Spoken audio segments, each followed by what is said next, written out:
I'll just throw some of this in. This is my husband Andy.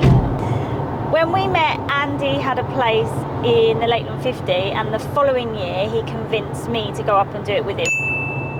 So the fact that I'm really into ultramarathons is kind of his fault. Andy's finished the Lakeland 50 3 times, and in 2019 he completed the 100. This year he's going back to do the 100 again. I'd say his training this year has been suboptimal. He's had a lot of injuries, and Andy works full time, so it's sometimes pretty tricky for him to get the training in. So can we just have a list of the injuries and issues that you've had in the run up to this race? Can we just list them out? Okay, what have I had? Ankle, Achilles, calf issues, reoccurring shoulder problem, neck, some patella tendonitis going on at the moment. Yeah, all of which has kind of curtailed the training somewhat. I just want to interrupt Andy to say that we are not trying to encourage others to take on a race like the Lakeland 100 with a long list of injuries. Andy has had help and guidance from his doctor, the chiropractor, and our physios. He is not as trained as he'd like to be, but he knows his own body and what he can put it through. He also knows when to stop and has twice before decided to DNF at this event. He is fully aware of what is coming and is just going to give it a go. 38 miles was my biggest training week. What was your longest run? 18 and a half miles was my longest run. You haven't done that much training, you're carrying a few injuries. What is the plan? What is your kind of race plan? What are you thinking you're going to do to kind of attack this race? Just hold on. Just hold on. Take it easy. Stay on the nutrition. Make sure I'm taking on plenty of calories, and just take each section one at a time. Have you got a plan in mind for if you have any low moments where you think I'm feeling really rubbish and considering dropping out? What is your plan for when that happens? Obviously this has been learned through a number of races, both personally and from others, including yourself. So don't drop out in a checkpoint. That's the number one. It's too easy to drop out in a checkpoint, get going again. Every race, even shorter races, goes in peaks and troughs. So you'll have a low point, but you can guarantee you'll come out of that low point, and for whatever reason, maybe you've taken on some food, or the terrain got easier, the weather got easier, it gets better. We continue our journey up to the Lake District and stop to do a bit of shopping on the way. We're at Andy's spiritual home.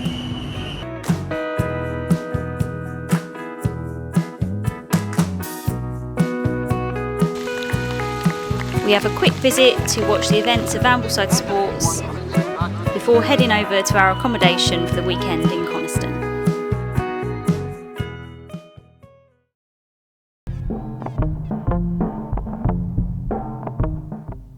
After dinner and a really comfortable night's sleep in our holiday let, us and the 12 others from our running club get ready to head to race registration and kit check.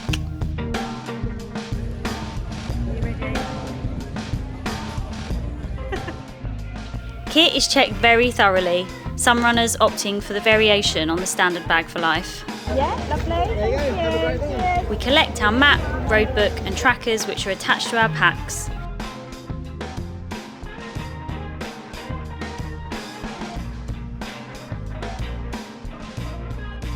Then it's time to relax and head back to the house to get our feet up before the 100 starts in the evening. So we've been to registration and now Andy is repacking all of his kit in his pack.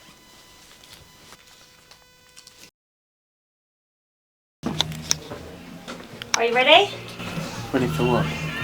Can we just talk about the shoe situation? Yeah, go on then. How many miles have you run in those shoes? These exact shoes? Yeah. None. They're new on. They're brand new. So I've got another pair of these shoes and I know they're really comfy right from the off. Feeling okay? Yes, I'm feeling fine. Don't ask me that again.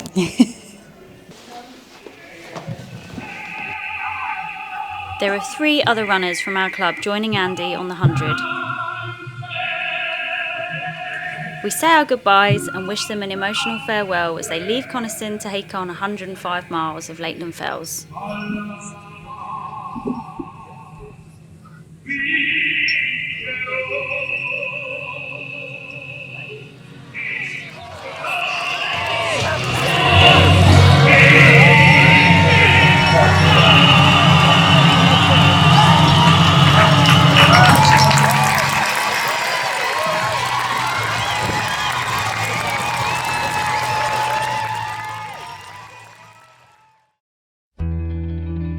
Some of our supporters and I head to the 2 mile point to cheer the runners through.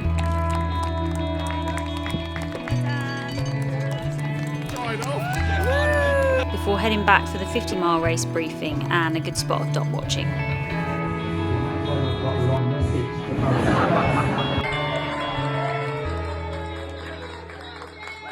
So it is 10:30. Andy is through the boot checkpoint, which is checkpoint 2, and he's now in between checkpoint 2 and 3, which is a nice, I think about 5 miles from boot over the fells to Wasdale. I have the Lakeland 50 in the morning, so I'm going to go off to sleep and hopefully in the morning he should be somewhere near Keswick. Fingers crossed. It is Saturday the 27th of July and we've just had breakfast. We are just going to get ready to run the Lakeland 50. There are 10 of us from our little running club getting ready to run the Lakeland 50. Just before we leave the house, we have a final track to see where our 100 runners are. We say goodbye to our supporters and we head off to get the coaches to Dalmain. While on the coaches, we actually see a message from Andy. Luckily, after a few supportive messages from all of us, he does carry on.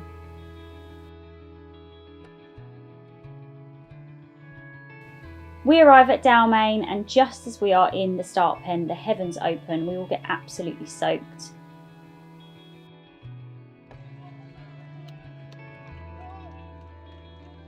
On this first 4 mile loop, I make a point of saying a well done to all the 100 runners that are coming in on their 59th mile of the 100.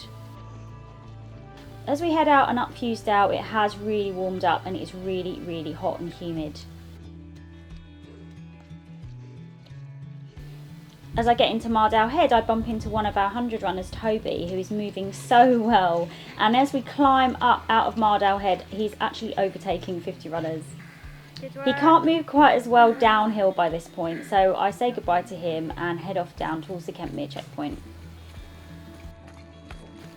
It has turned into a really, really sunny and bright afternoon by this point. Unfortunately for me, the sun does bring on a little bit of dizziness, so I slow down, start to eat a little bit more food and start to feel a bit better. Little did I know, but a little way behind me, Andy has actually picked up the pace and carried on and is still cutting it fine to cut-offs, but is moving really, really well in the 100.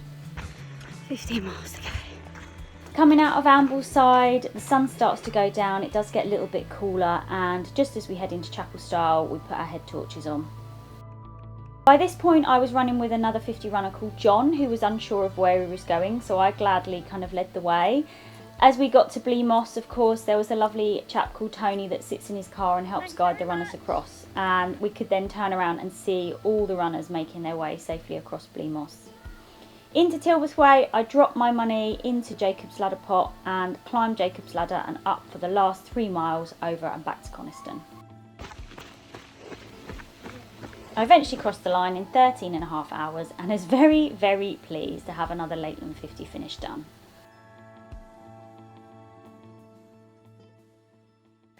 So I've been back now for an hour or so. And we've just been tracking Andy. He is just coming into Ambleside soon. But that checkpoint does close at 4 AM. So he's got about an hour and a half to get out of the checkpoint. I'm going to have a wash and have a little sleep. And then hopefully in a few hours he will be in Coniston. But that is fingers crossed. There's a chance that he may get timed out. My feet, I haven't even looked at my feet. But they're not going to be good. While I was having a little nap, a big group of our 50 runners and the 100-mile runner Toby crossed the finish line in the early hours of Sunday morning.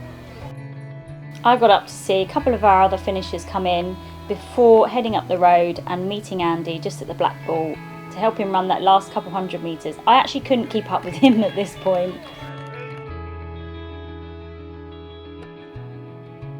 We were really pleased to see him finish his second Lakeland 100. After what was a little wobble at Dockwray, he did eventually crack on and finish it. We waited to see our last two club runners cross the finish line in the Lakeland 50. They'd been having loads of fun entertaining people at the back of the race, and we were really glad to see them in. Our little running club produced 10 Lakeland 50 finishes and 2 Lakeland 100, and I'm sure a lot of them will be coming back next year to do it all over again.